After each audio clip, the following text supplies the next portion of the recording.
Hello, it's Jim Meagher here talking from Talking Your Walk, and today I've got wonderful Rosie Brown with us. Now, Rosie's the founder of Tranquil Serenity out there in Telford in Shropshire, and she's a Reiki master. She is an access bars facilitator. She has got an array of different therapies under her belt, and she'll talk to us about that as well.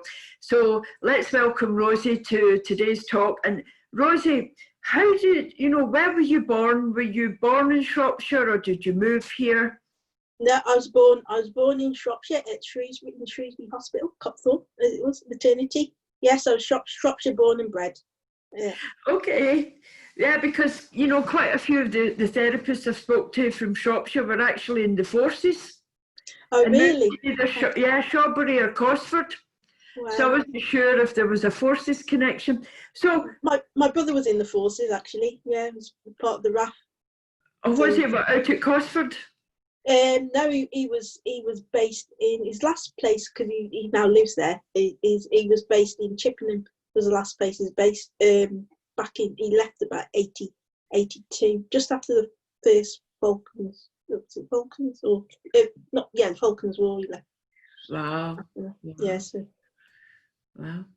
So you brought up you were born in Shrewsbury Hospital. So what kind of child were you? Were you always quite sensitive, or with the healing and that? Was that something you always felt drawn to, or did that come in later life?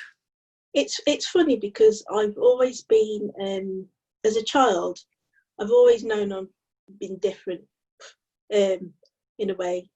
That I don't know, even with my siblings, I've always felt different or on the periphery. Different is that I'm a twin as well, but also that that I always felt things. But my parents are quite, especially my mum, were quite psychic and whatever. But it's quite funny because I always used to get these feelings as a child. I'd be crying and my sister would say, yeah, you're quite whingy. But that was because I was picking up on everyone's feelings, and sometimes I used to say to mum, if I saw a certain person, I would say something's bad's going to happen. Sounds really ridiculous, but yeah, there would be a death or there would be something. I'd always pick up on things, and it's quite funny with the healing side of things. It wasn't too recently. I used to know every single. I never used to walk around with shoes on my feet. I always had to run with, feel the earth, and I'm always connected to the earth, and I love being out in nature. It's just something about that, and flowers. I was that obsessed with flowers. My parents bought me a ladybird book, which I've still got, and I could tell you what every single flower was, and when I was little, I remember my mum saying to me, when I said I was going to be a Reiki master, and be able to teach Reiki, she said, you don't need that because you're a natural healing hands. And she told me the story about when I was about three going on 4. I never used to play with dolls. I used to play with Lego and stuff. And I would, and she said, you were playing with your Lego one day, and a friend came round and she was complaining with earache. And apparently I got off of my Lego, which is a no-no. And I got up, went upstairs, got some cotton wool, put some olive oil in both hands, and then I came down and put my hands on her ears.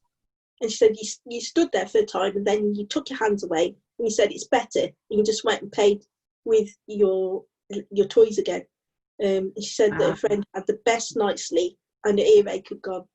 Now she did tell me, I don't recall ever having doing that, but she told me that story when I said I wanted to be a Reiki master. So yeah, there's always been healing in that, and my mum's quite concoctions and stuff, like potions, lotions and potions. Well, that's marvellous, isn't it? Because so many people who have healing tendencies are born into families who just sort of poo-hoo it and sort of tell them they can't do. So it's wonderful to hear that someone's born into a family that actually not only encourages that, but will encourage you as well to go down that path. So, you're at school. What did you do when you left school?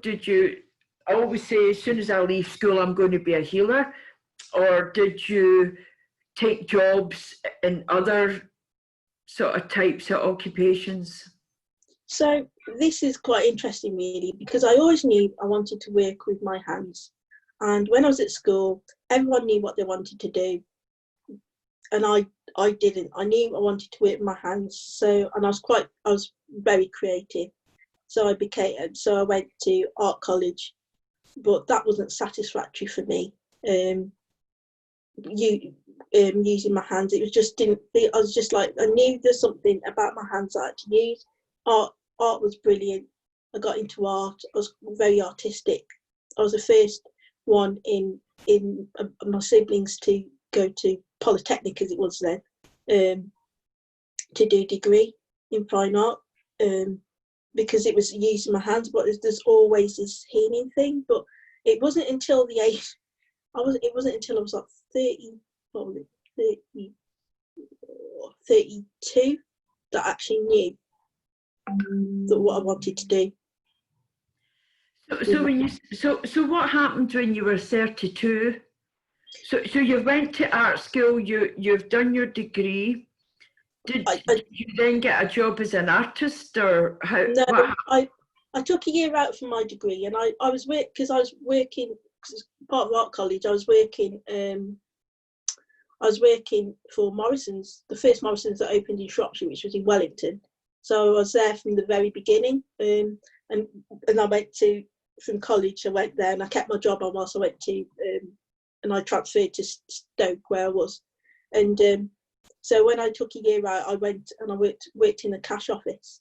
So I was doing that for a while, and I was there for about 6 years. And then something happened with one of the managers where they actually, it's the biggest gift that they could have given me, where she said that she made life difficult for me, and she turned around and said that no one would ever employ me, but I employ myself now, which is brilliant. Well done. And I have 2 companies. So yeah, so thank you, Jenny. Can't remember her surname, but her name's Jenny anyway. For giving me that spur. So I moved on, and I thought, well, I wanted to do something else, and I just fell into another job, which was working in a factory, because I was no longer wanted to. I was just thinking, well, I don't want to work weekends anyway, and I could earn more money and work Monday to Friday. Then a mountain of things happened, and I had depression. Not long after, I had a nervous breakdown at the age of 25, and there's a recollection of my life between 1997 and 1999.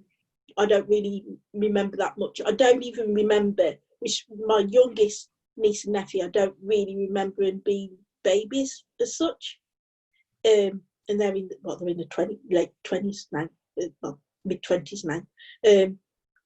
As babies, because they were born around the time when I had the depression, and so I don't really remember them such as babies. But yeah, I had a nervous breakdown. So, and then I needed to get a job, and it was quite it was quite a time where when you had a gap in your CV, where if you I went for an interview for jobs, and they say, oh, you've got a gap in your CV for about 6 months, and what was wrong? And I said, I had a nervous breakdown. That was the end of the conversation. That was the end of the interview. Interview terminated. Didn't want to take that risk, even though I was well enough to go back to work. And I was fortunate enough to get another job in a new place called the Tom Cobb, the Bridge Builder, which was just in a pub, but as a waitress. But what I used to do was, because I needed to get back into the world, I used to hide behind the pot wash. So I didn't want to be around people. But this is quite relevant because, like, again, this was another gift, because me being quite psychically aware, they used to have this thing where you have to sign in to get paid, and it was behind a door. And I said one day, someone's going to get hurt by that sign if you don't move it. Well, a few weeks later, that person was me, and I injured my back. So So that was a telling point. So I carried on for a while, and then I was off work because I couldn't move my back, and literally. So I found another job working in a cash office, this time for TK Maxx, which was in Telford. And I was there for a while, and I was working in the cash office again, and I picked up I'm rushing through this, but I picked up a bag of 5p's. This was a couple of years later. Picked up a bag of 5p's, put them back in the safe, and that was it. My back was gone, and I was off work for 6 months. I wasn't listening to what the universe was telling me. The universe always tells me there's something wrong when I don't listen. So I was off work for 6 months, to the point where my doctor wouldn't let me go back to work because I literally could not find feel anything down the left-hand side of my body. So I was literally putting pins in my hands all the way up, and I couldn't feel anything. And you had to wait quite a while to get an appointment for an MRI scan. And when I did eventually have the MRI scan, and the consultant said, just take painkillers and live with it. I was just like, I'm not doing that, because I was taking painkillers before, and all it was doing was I took every single painkiller under the sun, and it was like I'd wake up, take my painkillers, 4 hours later, fall asleep, and be back, and that was the cycle as such. But this is another gift, because I'm so grateful for my friend at the time, because I didn't even know what a chiropractor was, and we were walking I was hobbling through the town, and we went, and she saw there was a sign up in Holland and Barrett, and my chiropractor, who's brilliant, I met him for the first time there, because I went, she goes, yeah, there's a chiropractor, we'll go in and see him, because he's doing like free consultations, and I went in, and he confirmed what I'd always known, because I had one leg longer than the other. And I didn't say anything to anyone about this, but he looked at me and he did his other thing and said, yeah, you got one leg longer than the other. And I was like, thank God I'm not the only one. I'm not making this up, sort of thing. And so I said to him, like, I've been off work for 6 months. I've been to under the consultant. I said, take painkillers and live with it. And he said, and he was just like, he said, you're going to need 3. I'll get you back into working, but you'll have to come and see me 3 times a week. And I said, well, I'm not working at the minute, and I can't really afford it. But he said, it doesn't matter, when you start working again, you can pay back, just pay when you can. And I'm so grateful to him, because he got me back into work. So I moved into a job. I needed a job where I could sit down. So this is where I started when I worked in IT.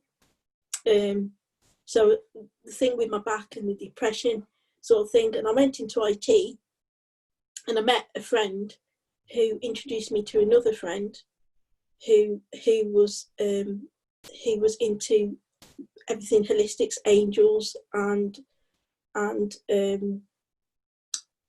she was a hypnotherapist, and she introduced me to all these things, and that's how I came onto the path that I am now. So I'm truly grateful that the hit in the back, the depression, and whatever got me to where I am now, because that was the beginning of where I am today.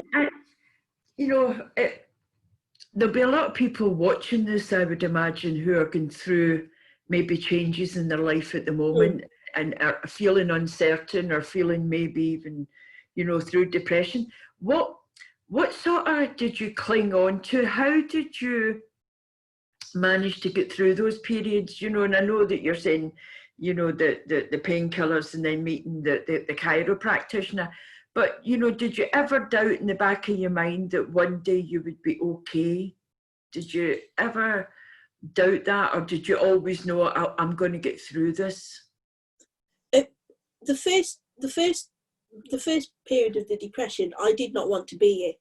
It was just like, and then I don't know what it was. I remember having a dream, and it was like, I think it was because I never knew my great grandmother, and she came through in a dream whilst I was having this, and I just thought I was hallucinating. And she said, "It's not your time yet. You've got work to do. Go back." I've never told anyone this. This was through a dream, but I don't, people have asked me, some clients that have come to see me, she said, how have you managed to do that? And I honestly, I knew I was going to be okay. There was this inner knowing that I'd be okay, that something had to change. And I feel now that, like, well, things, for me to be here now and talking to you, because this is just another milestone for me, to be able to talk to you about this, is the fact that, like, I had to go through that. It's like, for me now, it's a period of, like, I had to go through all these things to be able to be empathic to people I'm going to meet, because I don't know, it's just a series of events. I just knew that I would be okay. It's been challenging, to the point where I just think, actually, because there's things that come up that you have to deal with, and it's just like, it's just, you have to find that inner strength. People say that I'm really strong, and I'm just like, I'm not, I'm just me. But I don't know, sometimes you have to find that inner strength. I honestly don't know how I managed to, in that period, that 4-year period of where I was, managed to, you have to make a choice, actually.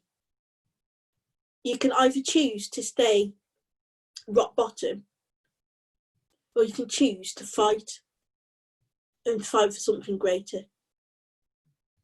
And that was my choice. I chose to choose something different. Yeah, and that takes a lot of strength, doesn't it? Even though you're not a strong sort of person, it takes a lot of strength to recognise that you need to make those changes in the first place. So you've met this friend who's got a friend who was telling you all about angels and you know, other sort of holistic disciplines. So then what did you go to college to learn, or how did you learn? What was the sort of first course that you did that you thought, oh right, okay, I can do this?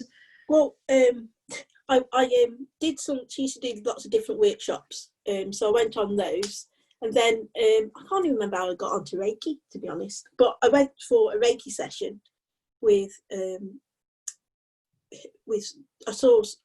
was looking, and I thought, I went for a Reiki session, and it was just like a light bulb moment for me.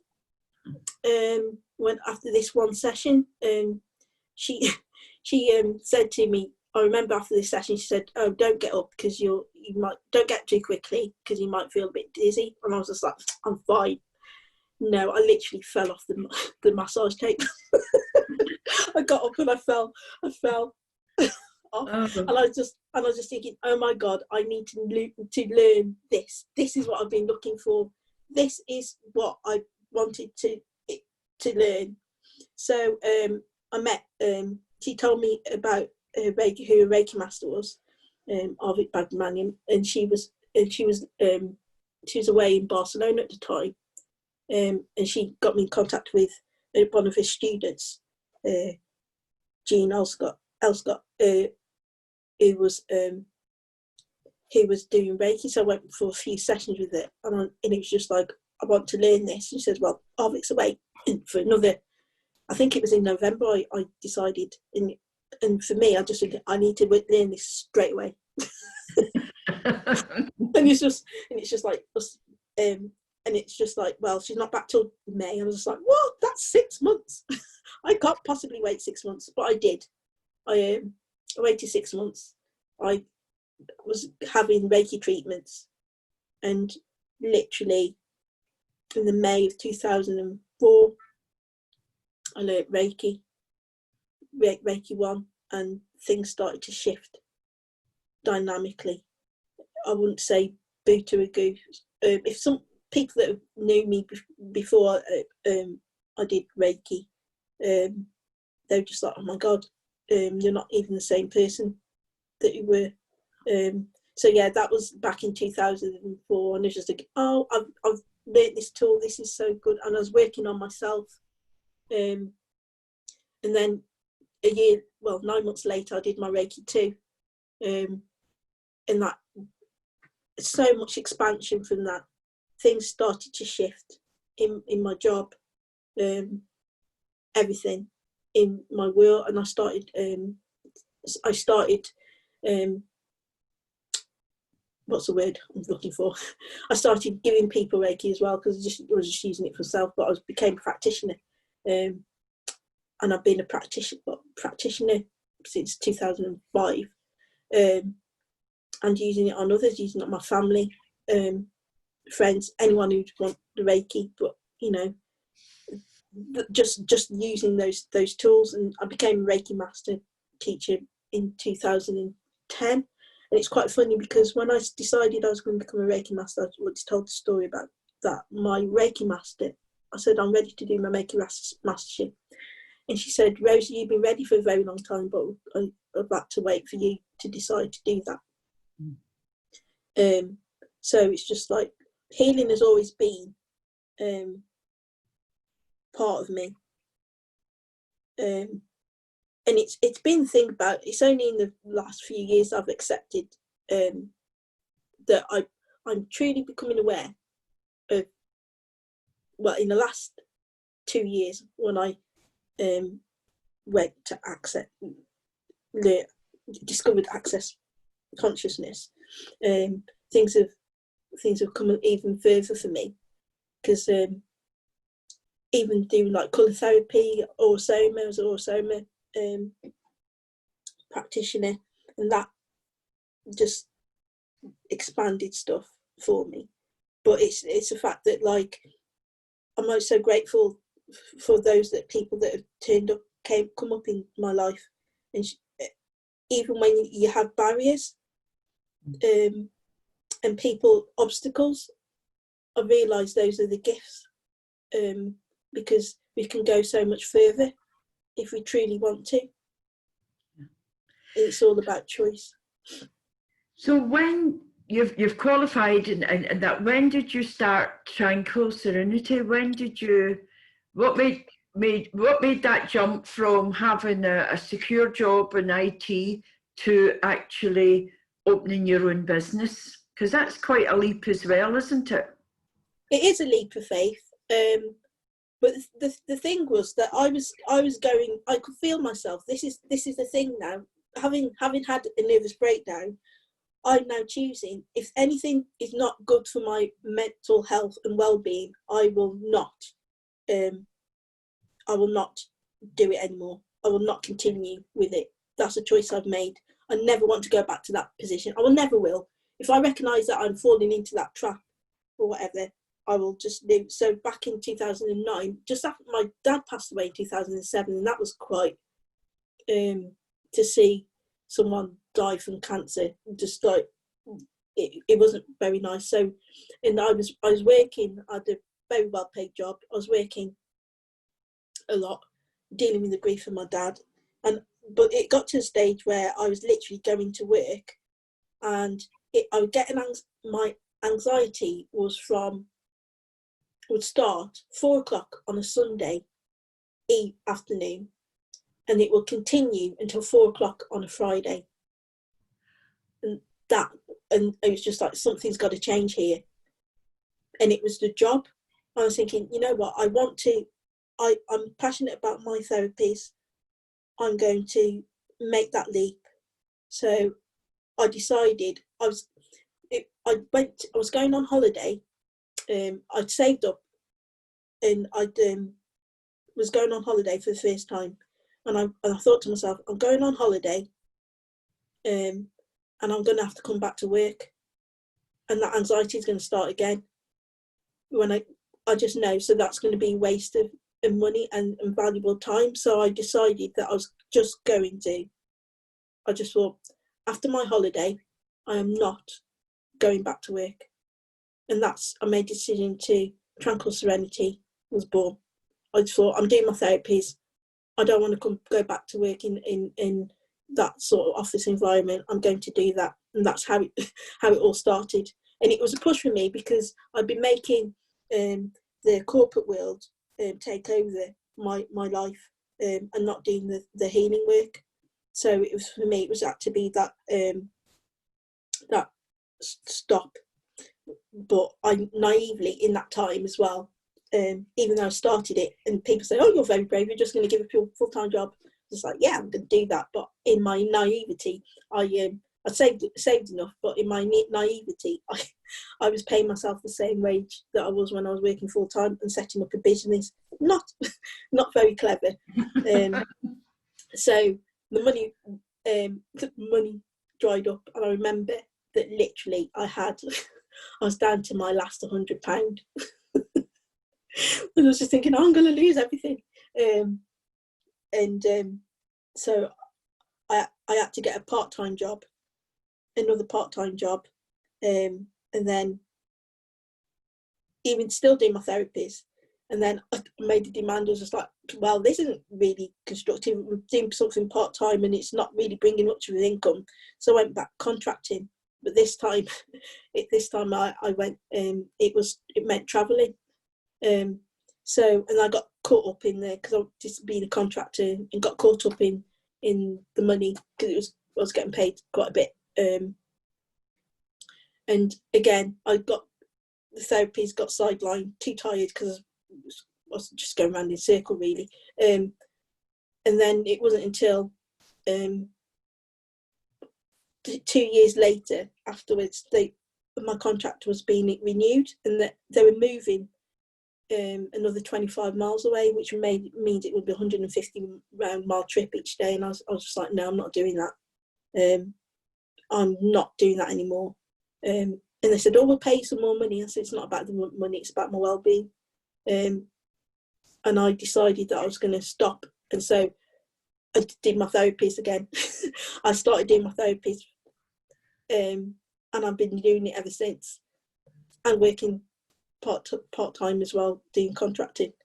So yeah, it's looking at that, your well-being, and also knowing what's right for you. And obviously you've now got that balance right, haven't you? You're doing your little bit of contracting, you're doing your therapies, you know, which is what you want to do. And I know that this COVID has stopped a lot of people doing their therapies and that due to that. And so a lot of them are taking it online. So are you taking anything online, Rosie? Are you doing any workshops or courses at the moment, or thinking about it? I have got some, because I'm doing access consciousness and access bars, which has to be it's hands-on stuff, but also I do something to do money workshops, which are brilliant. So I'm doing those online, and a few other tools, because there's tools that you can use to get out of your own way that I do. So I've got quite a few of those brought up. I have got a money workshop. I've just posted that, which will be on the 25th of July. So what's that, a money workshop? I mean, obviously you're not teaching people how to make money, so what does that mean? It's not. It's about the willing to receive, because for me, again, I've just realised I can create stuff by just saying, if I make the demand of myself, I will be able to create that, and it's not a problem. I made a demand that I didn't want to work. I wanted to still do contracting, still do part-time, but do part-time 3 days a week. That demand, that has showed up, and it was effortless. What I didn't realise, I've been doing it, but when I was previously contracting before, there's a part of me that was just like, I didn't feel that I was worth, that I should be earning the amount that I was, or choosing the things that I was choosing. I didn't feel that I was worth that. I wasn't willing to receive that. So I managed to uncreate all that, get rid of it all. So I went back into the lack, and I just realised that I wasn't willing to receive. So this, even though it says it's how much are you willing, money isn't the problem, you are. It is about receiving. When you allow yourself to receive, because how many of us we don't realise how much we're not willing to receive stuff, even if it's just like a compliment, because it's just like, because I've done that all my life. People say things, oh, you're brilliant, and I'm just like, no, I'm not. that's not receiving, is it? It's not receiving at all. So when you look at stuff that you're not willing to receive, being acknowledge how great you are, acknowledge stuff. It's going into that. So it isn't just about money. It's about going into changing your mindset of how you look at things. Wow. To be greater. Yeah, so are they, when you say you do them online, is that like one-to-one, or is it a group or a course, or does it download the workshop? This is a Zoom workshop. Usually it's in person. These ones are done online. There are a few others that I'm going to be doing, like beyond your limitations as well. But these are workshops, which are Zooms, which you can find the link on my website, tranquilserenity.co.uk. Okay, I was just going to ask you what your website, so tranquilserenity.co.uk. Yeah. And that's the best way to get you. You also got a Facebook page with that as well? Yeah, it's tranquilserenity.co.uk Facebook page. Oh, fantastic. Well, Rosie, thank you so much for coming in and talking and telling us, you know, your walk through your life and how you got to there. And, you know, I would also say you're a very strong woman for making those choices as well, because it's so easy, isn't it, to make choices, to have an easy way out, you know, having a full-time job, and rather than, you know, doing what makes your heart sing. And you know, I wish you all the success for the future. I really do. And I know I'll be seeing you very soon at some of the events that will be coming up when we're back to some sort of normality. Yeah, when we're able to. So thanks very much, Rosie. Yeah, take care, and I'll see you soon. Thank you. Take care. Thank you. Bye-bye. Bye.